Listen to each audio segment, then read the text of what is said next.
दोस्तों, इस वक्त मरीख पर 3 रोवर्स फिर रहे हैं जिनका काम इंसानों के लिए ज़िंदगी के वसाइल ढूंढना और चैलेंज को जानना है ताकि मरीख पर इंसानी ज़िंदगी को मुमकिन बनाया जा सके।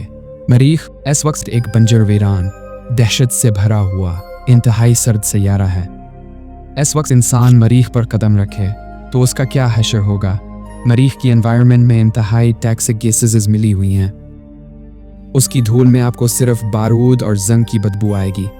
उस वक्त जो मरीख की आबोहवा आपको देख रही है, इसमें 96% कार्बन डाइऑक्साइड, नाइट्रोजन और कई तरह की टॉक्सिक गैसेस शामिल हैं जो इंसान को एक सांस में मौत के घाट उतारने के लिए काफ़ी हैं। और इंसान को सांस लेने के लिए जो ऑक्सीजन चाहिए वो तो ना होने के बराबर है। मरीख पर हवा का दबाव भी इंतहाई कम है। ये दबाव अर्थ के मुकाबले में 1% से भी कम है। और आपको मालूम है उस इंतहाई कम दबाव से इंसान के साथ क्या होगा। इससे ब्लड में एबोलिज्म का अमल शुरू हो जाएगा।